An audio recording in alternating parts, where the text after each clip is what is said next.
White Boots, Ghost of the San Manuel Mine, for James G. Davis, who died just a few months ago. As you know, Jim, I did work underground in the same mine you've imagined in your studio, half a mile down, taking wages enough to make it to California and fool's gold enough to remind me I don't know much after all. New guys like myself, still thrilled by the dangers of fire or falling through the dark into a hole followed by 20 tons of dusty rumbling ore. We all tried to stay alert each minute of the 8-hour shift. And for a week or two, alert we were, then habit made us careless as the rest. So we pocket our safety glasses, let dust masks dangle from our necks, and sometimes catch each other stepping out across open shafts without first snapping the landers to the rusty cables overhead. The buddy system wasn't much observed. So like the rest come break time, I'd kick back alone against the stone wall and light up, flickering my headlamp off, so the dark expanded, budding gently through my eyes. In the distance, sometimes, a solitary hunched figure projecting its small wedge of light would glide by my line's entrance, tiny as a fly in a tear of amber from where I watched, invisible and isolate as a stone in outer space or interspace. Just some guy. Never saw White Boots in those days, but often thought how all those men just lost in the sunshine line might have felt. The poor bastards who lived long enough to feel, long enough to lose everything in their minds but hope before their air was gone, long after their light.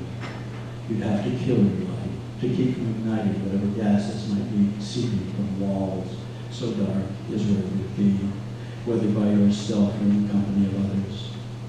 In such a dark, I had no need of white boots, my friend.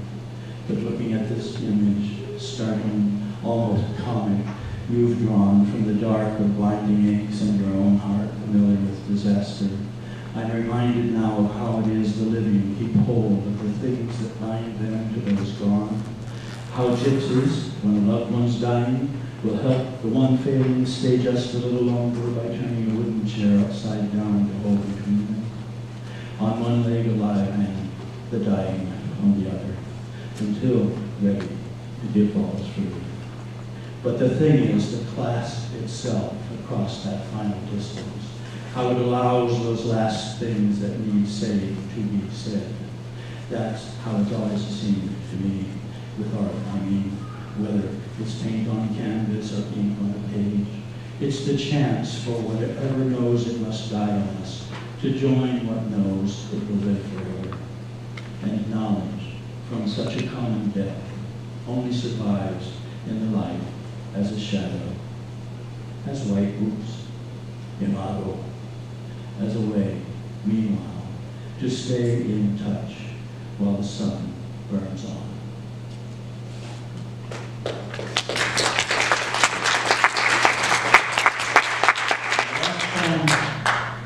How much time now? Right? Next to the last one. Misconceptions. For me, it's 100 times more interesting to find a word that suddenly becomes a tunnel on the page rather than a label. And I'd written this poem and couldn't figure out what I was going to call it. It's a ballad, a formal ballad. I'd not written many before, but I love the form. For my students, again, I've made an example of this. Couldn't think of a title of it. And the friend came up with Misconceptions, which for me, anyway, corralled a whole bunch of possibilities inside the poem and in the surface between the poem and the reader. Misconceptions. I should mention my mother was very dark colored, often mistaken in those days, back in the 40s and 50s, for something else. People didn't even say what the race might be, just something else. And so they'd say, "What are you? Where are you from?" In Minnesota, German stock. But she didn't look like that. She looked like Carmen Miranda or something. She's very evil. Okay, so here's what I heard when I was a kid in Florida near the Everglades, before central cooling, which means there were no tourists. Years back, I heard Mom explain, I was just a kid, her darkness to a nosy neighbor, Cherokee, she said. and instantly my brave new blood buzzed in its skin drum. I rode my split-eyed pinto mare bareback from then on, clinging with my thin young legs to rib curves slick with sweat. We'd leap ditch after ditch, long knives in hot pursuit. Preferring wilderness to town, voyages for horizon, I worked to be a horseman who wouldn't shame his king. I watched the weekend matinees with a darker, secret eye, trained to see betrayal glint through eyes of cloudless sky. I gazed in horror as Bob Hope stacked fake redskins high, cringed as companions cheered the acrobatic ways they die. When Sons of the Pioneers would sing, I stuck out for the snack bar, but when Cochise strode the screen, nothing could distract my stare. I learned how water first would stretch, then sunlight shrank a thong. I knew how flickering teepees reeked of horse sweat all year long. When bands of local Seminoles came in from the Everglades and gathered with the Dairy Queen, I'd look for moonlight blades. And when they shopped the A&P, each shy sound they made, I'd memorized the best I could, like quails clucking in shade. I studied the shy women's skirts with bands of hand-stitched colors, the tight braids gleaming dark above soft, dazzling collars.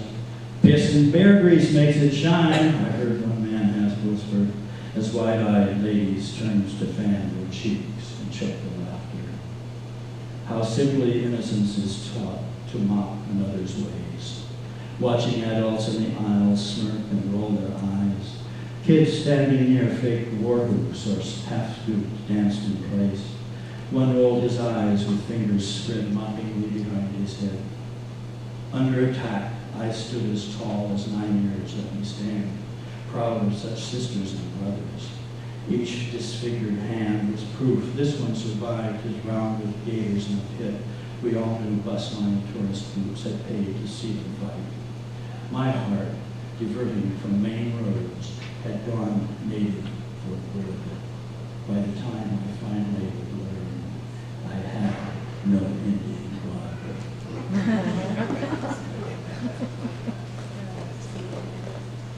Last one.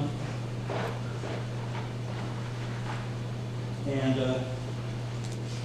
this is called Making Way. It brings us up to the 21st century. Well, partly.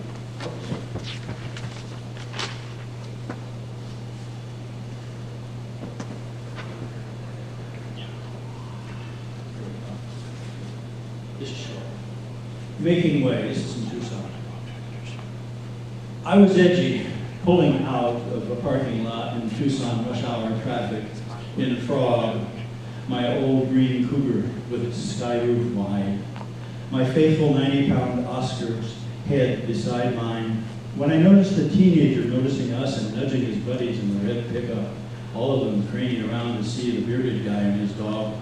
And just then, Oscar sneezed his magnificent flailing fire hose sneeze that covers a 180-degree arc nicely, my face at about 160. Off flew my glasses as I wiped his high-velocity slobber from cheek and forehead. Those kids, maybe Apache, maybe Pima, all smiling like brown Buddhas, left room for me to pull in. How could I ever forget the joy in their smiles?